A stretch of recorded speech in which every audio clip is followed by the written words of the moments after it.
morning, fellow entrepreneurs. Good morning, Miss Christine. My name is Durante, and I'm here at the top restaurant in Durante. With me is the business owner of this restaurant, Miss Christine Janisha. How are you, Miss Christine? Hi, good morning. Welcome to Treetop. I'm doing well, and thank you for choosing Treetop to be interviewed for your class. This is our restaurant, our humble restaurant. Thank you for this opportunity. So my first question is, how did you come up with the idea of the concept for your business?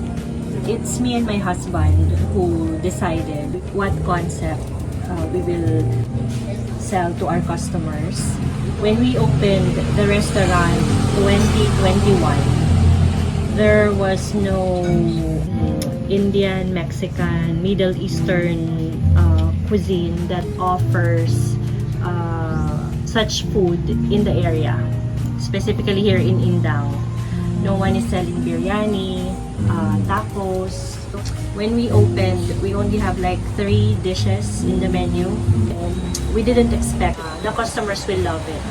And with the help of social media, it spread easily.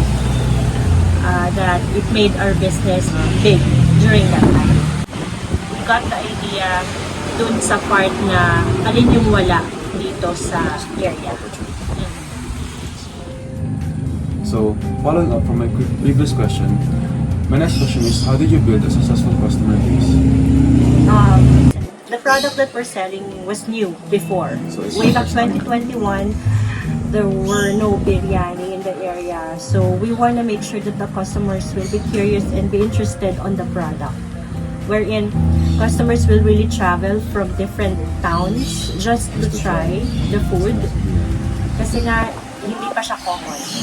So, I think yun yung pinaka nag-help sa amin na makabuild ng uniqueness of the product, the food.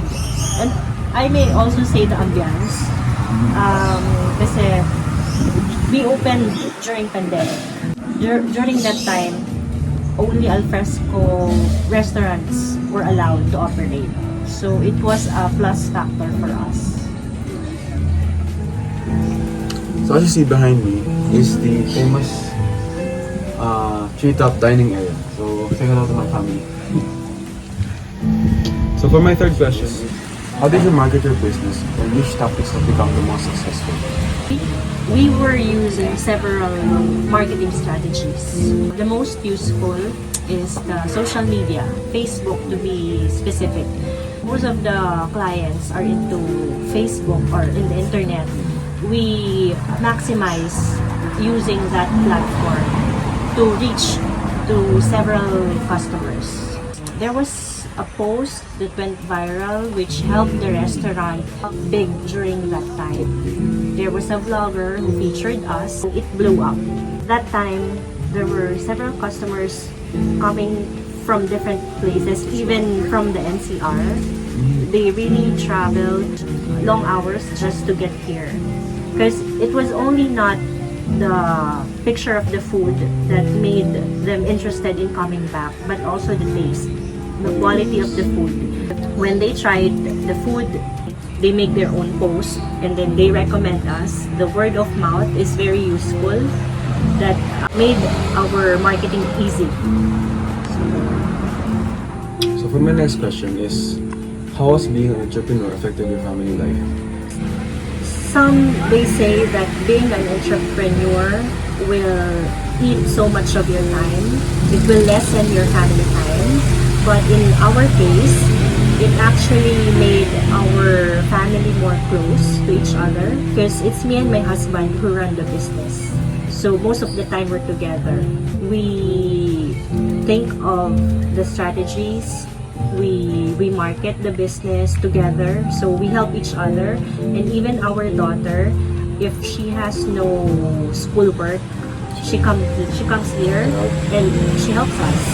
This made our family more bonded, I would say.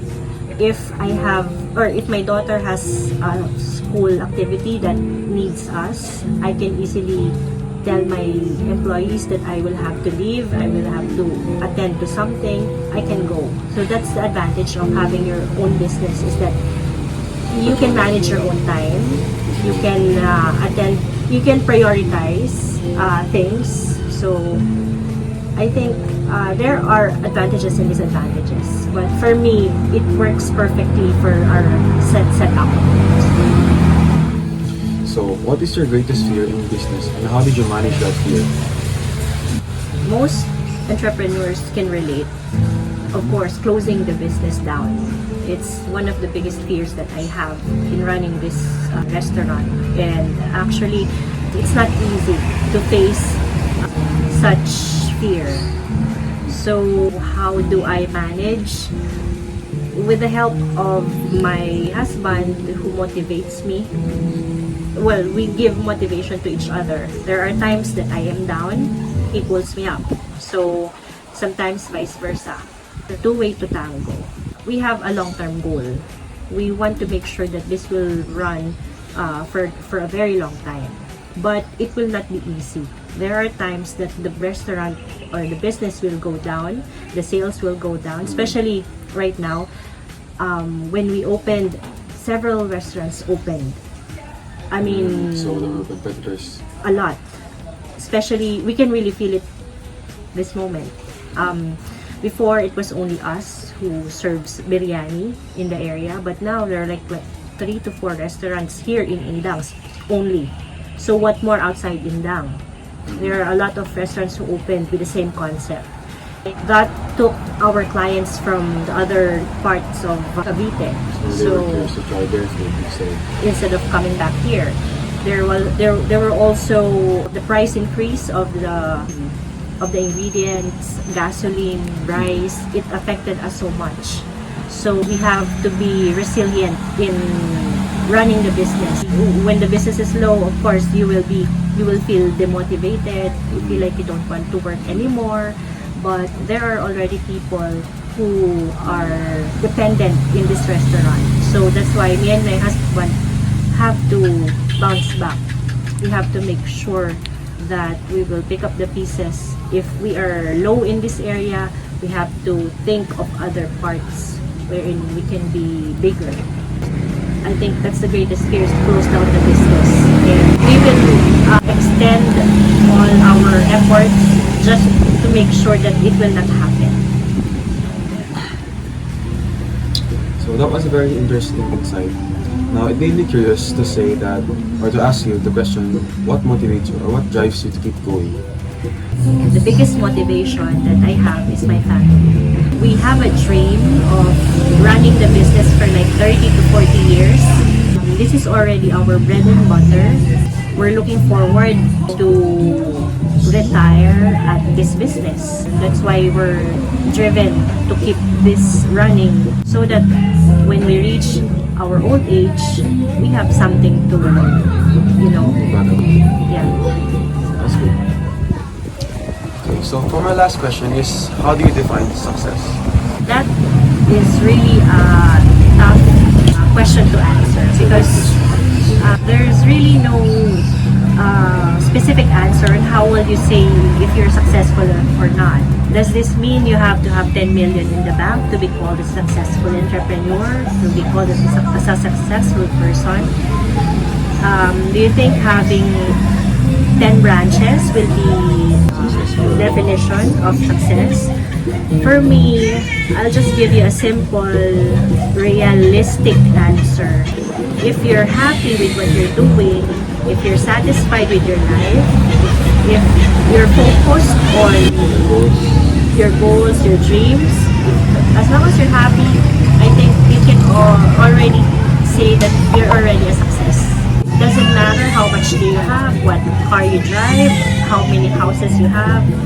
As long as you're happy, I think you can be called a successful entrepreneur. So once again, thank you Ms. Christine for the time and the opportunity. We learned a lot from you, especially for our entrepreneurship. And I hope the people watching this will learn from you too. So we encourage you to come to Indang Cavite, Cheetah Restaurant. And yeah, that's all.